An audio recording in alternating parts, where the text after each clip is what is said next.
जय हिंद प्यारे स्टूडेंट्स, स्वागत है आपको अपना प्यारा सा YouTube channel Rohit arts and science class. Rohit arts and science class से मैं संजीव सर। आज हम देखने जा रहे हैं फिजिक्स में जो इम्पोर्टेंट क्वेश्चन है, प्रकाश का प्रवर्तन और अपवर्तन से संबंधित क्वेश्चन है। दोनों चैप्टर से 50 क्वेश्चंस लिया गया है, जो कि एग्जाम के नज़र से आपको बहुत ही बेहतरीन क्वेश्चन है और संभावना बनता है सब क्वेश्चन का पूछा गया और पूछने की संभावना अधिक से अधिक बनता है। तो चलिए शुरू करते हैं कि ये हमारा कौन कौन सा क्वेश्चन आया है। तो देख लीजिए, आपका पहला क्वेश्चन आपके स्क्रीन पे दिखाया गया है कि दर्पण के सामने किसी भी दूरी पर स्थित वस्तु का प्रतिबिंब सीधा प्रतीत होता है तो वह दर्पण है। केवल समतल, केवल अवतल, केवल उत्तल या तो समतल अथवा उत्तल। तो यहाँ बात किया है स्थित वस्तु का प्रतिबिंब सीधा प्रतीत होता है, तो सीधा हमेशा प्रतिबिंब बनता है बाबू, उत्तल में बनता है और समतल में बनता है। इसका राइट आंसर हो जाएगा डी। चलिए नेक्स्ट क्वेश्चन देख लेते हैं इस प्रकार से। अगला क्वेश्चन है, प्रकाश की किरणें गमन करती है तो प्रकाश की किरणें जानते हैं सीधी रेखा में, टेढ़ी रेखा में, किसी भी दिशा में नहीं, इनमें से कोई नहीं। तो इसका आंसर हो जाएगा प्रकाश की किरणें गमन करती है सीधी रेखा में, ऑप्शन नंबर ए। चलिए अगला क्वेश्चन देख लेते हैं। तीसरा नंबर क्वेश्चन क्या है? क्वेश्चन है प्रकाश के प्रवर्तन के कितने नियम हैं? तो प्रकाश के प्रवर्तन के कितने नियम होते हैं? 2 नियम होते हैं, ऑप्शन नंबर हमारा राइट आंसर हो जाएगा। चलिए क्वेश्चन नंबर 4 चलते हैं। प्रकाश प्रवर्तन के नियम से क्या निर्धारित होता है? तो प्रवर्तन के नियम से आपतन कोण बराबर क्या होता है? परावर्तन कोण। तो इसका राइट आंसर क्या हो जाएगा? ऑप्शन नंबर ए, आपतन कोण बराबर परावर्तन कोण, इसका राइट आंसर हो जाएगा। चलिए नेक्स्ट क्वेश्चन देख लेते हैं। प्रकाश का तरंग उदाहरण है चुंबकीय, ध्वनि तरंग से, चुंबकीय तरंग से, परावैद्युत तरंग से, इनमें से कोई नहीं। तो इसका राइट आंसर हो जाएगा विद्युत चुंबकीय तरंग से आधारित है। चलिए नेक्स्ट क्वेश्चन देख लेते हैं। क्वेश्चन नंबर 6, समतल दर्पण द्वारा बना प्रतिबिंब कैसा होता है? बहुत समतल दर्पण द्वारा बना प्रतिबिंब हमेशा काल्पनिक होता है या आभासी होता है। तो इसका राइट आंसर हो जाएगा ऑप्शन नंबर बी। अगला क्वेश्चन देखते हैं क्या है, फटाफट हम करेंगे। क्वेश्चन 50 क्वेश्चन पूरा करना है अपवर्तन और प्रवर्तन से, तो फटाफट हम कर लेते हैं इसको पूरा ताकि रिवीजन से हो सके। समतल दर्पण की फोकस दूरी होती है, समतल दर्पण की फोकस दूरी होती है 0 होता है, 100 होता है, 50 होता है, अनंत होता है। तो इसका राइट आंसर हो जाएगा अनंत होता है। चलिए अगला देख लेते हैं। क्वेश्चन नंबर 8, अवतल दर्पण के सामने वस्तु को कहाँ रखा जाए कि प्रतिबिंब उल्टा, वास्तविक और समान आकार के बने? तो दर्पण के सामने वस्तु को कहाँ पर रखा जाए तो समान आकार का प्रतिबिंब बनेगा? ध्रुव पर, अनंत पर, वक्रता केंद्र पर या तो फोकस दूरी पर। तो इसका राइट आंसर हो जाएगा वक्रता केंद्र पर, ऑप्शन नंबर सी हो जाएगा इसका राइट आंसर। चलिए क्वेश्चन देखते हैं। उत्तल दर्पण में बना काल्पनिक प्रतिबिंब होता है। उत्तल दर्पण में जो प्रतिबिंब बनता है काल्पनिक होता है और काल्पनिक प्रतिबिंब सीधा होता है बाबू, तो सीधा बनता है और उत्तल में हमेशा छोटा प्रतिबिंब बनता है। तो यहाँ पर सीधा एवं हरासित, ऑप्शन नंबर सी हो जाएगा। चलिए क्वेश्चन नंबर 10 देखते हैं। दाढ़ी बनाने में कौन सा दर्पण उपयुक्त है? तो दाढ़ी बनाने में समतल है, उत्तल है, अवतल में से कोई? तो ऑप्शन नंबर सी हो जाएगा इसका अवतल दर्पण। नेक्स्ट क्वेश्चन देख लेते हैं क्या नेक्स्ट क्वेश्चन किसी का अग्रदीप में हेडलाइट में कौन सा, हेडलाइट मतलब अग्रदीप में कौन सा दर्पण होता है? तो अग्रदीप में हमेशा अवतल दर्पण का उपयोग होता है। इसका राइट आंसर हो जाएगा ऑप्शन नंबर ए। किसी दर्पण का उपयोग पक्ष देखने के लिए, पीछे की वस्तु को देखने के लिए किस दर्पण का उपयोग होता है?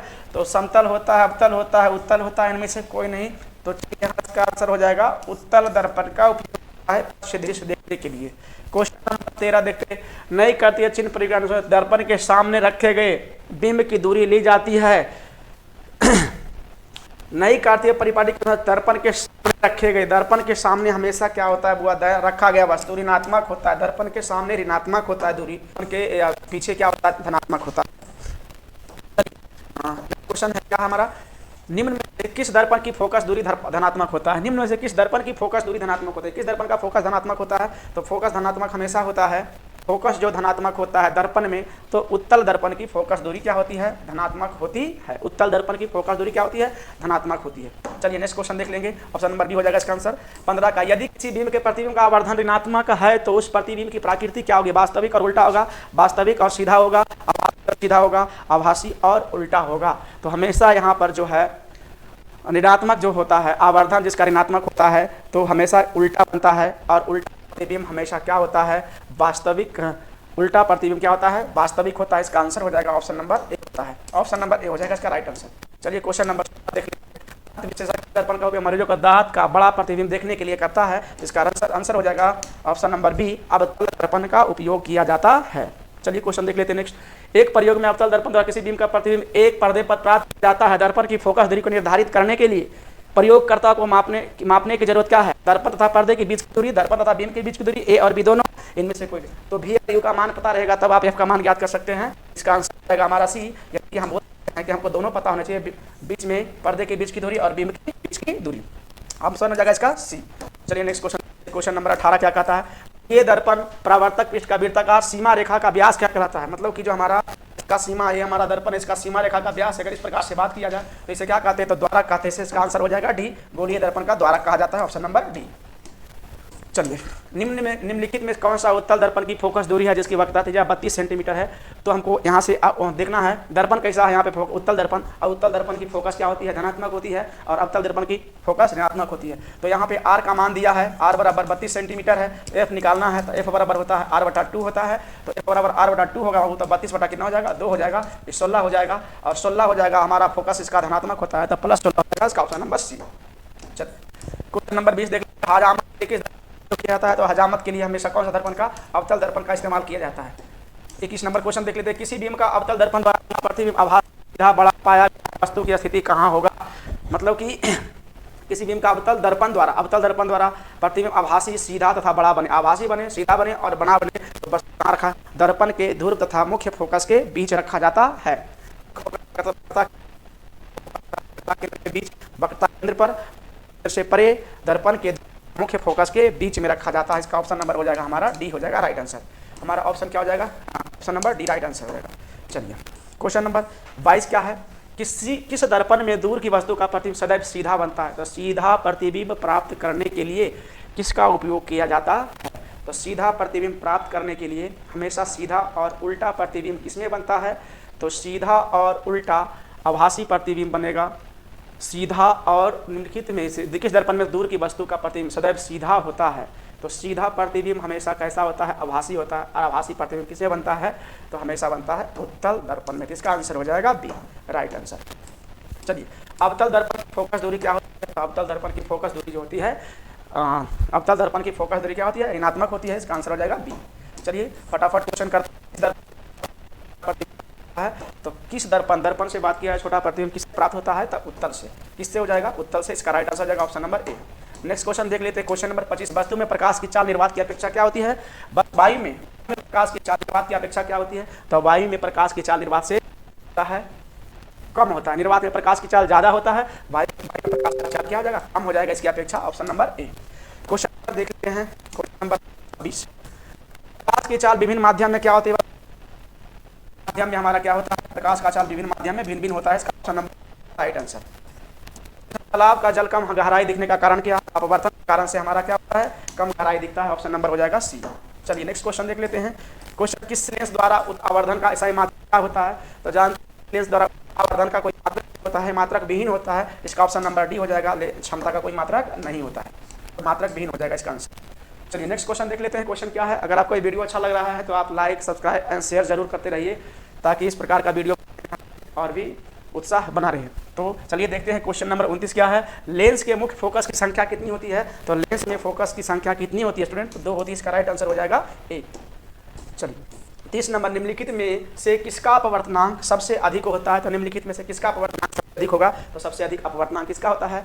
हीरा का होता है। किसका होता है? हीरा का। इसका राइट आंसर क्या हो जाएगा? हीरा, ऑप्शन नंबर। चलिए नेक्स्ट क्वेश्चन देख लेते हैं। निम्नलिखित में किस लेंस को अभी सारी लेंस का एक जगह मिलेगा तो उस लेंस को क्या कहेंगे? उत्तल लेंस कहते हैं। Option number A right answer हो जाएगा हमारा। चलिए निम्न में से कौन सी लेंस की क्षमता का मात्रक है? लेंस की क्षमता का मात्रक क्या होता है? जूल बार डायरेक्टर आर्क। इसका आंसर हो जाएगा सी डायरेक्टर। चलिए नेक्स्ट क्वेश्चन देख लेते हैं। Question number. निम्न में से किस लेंस की फोकस दूरी धनात्मक होता है? किस लेंस की फोकस दूरी धनात्मक होता है? तो हमेशा उत्तल लेंस की फोकस दूरी क्या होती है? धनात्मक होती है। तो यहाँ हो जाएगा आंसर नंबर बी उत्तल लेंस। चलिए अगला क्वेश्चन देख लेते हैं। Question number 34। निम्न में से किस माध्यम में प्रकाश का चाल अधिकतम होता है? तो किसमें होगा इसमें? निम्नलिखित में से कौन बताया? तो हवा में प्रकाश की चाल सबसे अधिकतम होगा। ऑप्शन नंबर ए हो जाएगा इसका। इस 35 लेते हैं। छोटे अक्षरों को पढ़ने के लिए किस लेंस का उपयोग किया जाता है? तो 5 सेंटीमीटर फोकस दूरी उत्तल लेंस के उपयोग किया जाता है, इसका ऑप्शन नंबर सी हो जाएगा। चलिए नेक्स्ट क्वेश्चन है, निर्वात में प्रकाश की चाल कितना होता है? तो निर्वात में प्रकाश की चाल देख लीजिए कितना होता है, सेंटीमीटर में होता है, मीटर में होता है, तो मीटर प्रति सेकंड में होता है, तो इसका ऑप्शन नंबर ए हो जाएगा 3×10⁸ मीटर प्रति सेकंड। नेक्स्ट क्वेश्चन देख लेते हैं, क्वेश्चन नंबर 37, एक उत्तल लेंस की फोकस दूरी 20 सेंटीमीटर है, तो क्षमता क्या हो जाएगा? तो उत्तल लेंस की फोकस दूरी हम जानते हैं कि क्या होता है, क्षमता पूछा है P बराबर 1/f होता है और ये मीटर में होता है, तो इसको हम कन्वर्ट कर लेंगे, P बराबर 1/1 कितना है 20, तो 20 को हम क्या करेंगे 100 से भाग देंगे तो इस सेंटीमीटर बदल जाएगा, 20 25 100 5 चल जाएगा ऊपर। और यहाँ पर बात किया है उत्तल की फोकस क्या, उत्तल का क्या होता है फोकस दूरी धनात्मक, तो इसका आंसर हो जाएगा 5 डायोप्टर। क्वेश्चन नंबर 38, निम्न में से कौन सा पदार्थ लेंस बनाने के लिए प्रयुक्त नहीं किया जा सकता है? नहीं किया जा सकता है, जल, कांच, प्लास्टिक, मिट्टी को नहीं किया जाता, ऑप्शन नंबर डी हो जाएगा। चलिए 39 नंबर, प्रकाश के अपवर्तन के कितने नियम है? तो प्रकाश के प्रवर्तन और अपवर्तन दोनों का कितना नियम है? 2 नियम, ऑप्शन नंबर डी हो जाएगा। नेक्स्ट क्वेश्चन देख लेते हैं, 40 नंबर क्वेश्चन, किस लेंस के द्वारा सिर्फ काल्पनिक प्रतिबिंब बनता है? तो कौन सा लेंस में केवल काल्पनिक लेंस का बात किया गया है? तो अवतल लेंस में केवल काल्पनिक प्रतिबिंब बनता है, ऑप्शन नंबर बी। स्टोन का मान कितना होता है बाबू? 10⁻⁸, 10⁻⁻11, 10⁻⁻, इनमें से कोई नहीं, तो हो जाएगा ए हो जाएगा 10⁻⁻10। नेक्स्ट क्वेश्चन देख लेते हैं, एक उत्तल लेंस होता है सभी जगह समान मोटाई का, बीच की अपेक्षा किनारे का मोटा, किनारे की अपेक्षा बीच में मोटा, इनमें से कोई नहीं, तो उत्तल लेंस बीच में मोटा होता है, किनारे में पतला होता है, इसका आंसर कौन सा हो जाएगा? तो ऑप्शन नंबर सी हो जाएगा, इसका राइट आंसर हो जाएगा ऑप्शन नंबर सी। चलिए अगला क्वेश्चन देख लेते हैं, क्वेश्चन 43, किसी बिंब का वास्तविक प्रतिबिंब समान आकार का प्राप्त करने हेतु बिंब को उत्तल लेंस के सामने कहां पर रखा जाए कि समान प्राप्त होना चाहिए? इसका आंसर हो जाएगा वक्रता केंद्र पर, वक्रता केंद्र। चलिए आगे क्वेश्चन देख लेते हैं, क्वेश्चन नंबर 44, उत्तल लेंस द्वारा आवर्धित काल्पनिक, उत्तल लेंस के द्वारा आवर्धित काल्पनिक प्रतिबिंब बनता है जब वस्तु रखी जाती है कहां पर?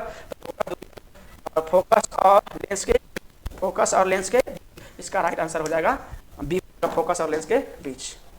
निम्न में किसी वस्तु का वास्तविक प्रतिबिंब कौन बना सकता है? निम्न में किसी वस्तु का वास्तविक प्रतिबिंब कौन बना सकता है? वास्तविक प्रतिबिंब कौन बना सकता है बाबू? उत्तल लेंस, अवतल लेंस, इनमें से कोई नहीं, तो वास्तविक प्रतिबिंब जो लेंस द्वारा बनता है वो कौन सा हो जाएगा? ऑप्शन नंबर बी हो जाएगा उत्तल लेंस। इस प्रकार चलिए क्वेश्चन नंबर 46 देख लेते हैं, क्वेश्चन नंबर 46 क्या कहता है, किसी बिंदु वस्तु से निकलकर किन्हें किसी लेंस से अपवर्तित होकर जिस बिंदु पर मिलता है उसे क्या कहते हैं? तो उसे क्या कहते हैं जिस बिंदु पर मिलता है उसे क्या कहते हैं? फोकस कहते हैं। चलिए अगला क्वेश्चन देखते हैं, क्वेश्चन नंबर 47, फोटोग्राफी कैमरा का भी दृश्य कैसा होता है? जो लेंस लगा होता है उसका भी दृश्य कैसा होता है? तो उत्तल लेंस का होता है, ऑप्शन नंबर सी हो जाएगा इसका राइट आंसर, उत्तल लेंस। किसी गोलीय दर्पण तथा किसी पतले गोलीय लेंस दोनों की फोकस दूरियां -15 सेंटीमीटर तथा लेंस का संभवता है, वो लेंस कौन सा होगा बाबू? माइनस का 15 फोकस दूरी माइनस, तो फोकस किसका माइनस होता है माइनस में? तो उत्तल दर्पण, अवतल लेंस या दोनों अवतल हो, तो दोनों अवतल लेंस हो, दोनों की फोकस क्या होती है? ऋणात्मक होती है, ऑप्शन नंबर सी हो जाएगा राइट आंसर। क्वेश्चन नंबर, प्रकाश का चिन्ह न्यूनतम होगा किसमें? निर्वात में, जल में, वायु में, कांच में, तो इसका आंसर हो जाएगा कांच में, इसका राइट आंसर हो जाएगा कांच। अगला क्वेश्चन देख लेते हैं, लास्ट क्वेश्चन है, अगर ये वीडियो मजा लग रहा है, मजा आया होगा तो आप इसे लाइक एंड सब्सक्राइब जरूर करिए। चलिए इस प्रकार से देखते हैं लास्ट का क्वेश्चन, हम 50 का लाए थे, 50 बाद कितने 50 क्वेश्चन कराएंगे, तो 50 का 50 ये लास्ट क्वेश्चन है। एक पारदर्शी गोलीय कवच की बाहरी त्रिज्या 20 सेंटीमीटर, भीतरी त्रिज्या 90.8 सेंटीमीटर है, त्रिज्या आपतित प्रकाश के लिए यह कैसा व्यवहार करेगा? तो यह व्यवहार करेगा किसके भांति? लेंस की भांति, प्रिज्म की भांति, समतल पर, तो यह व्यवहार करेगी उत्तल लेंस की भांति व्यवहार करेगी। तो स्टूडेंट इस प्रकार से हमने टोटल 50 का 50 क्वेश्चन किया है। आप कमेंट में जरूर आप कमेंट कीजिए कि आपका वीडियो कैसा लगा है, और साथ ही अपने फ्रेंड्स को शेयर कीजिए, लाइक कीजिए और सब्सक्राइब कीजिए चैनल को। थैंक यू, आज के लिए इतना ही, नेक्स्ट वीडियो में मिलते हैं। चलिए धन्यवाद।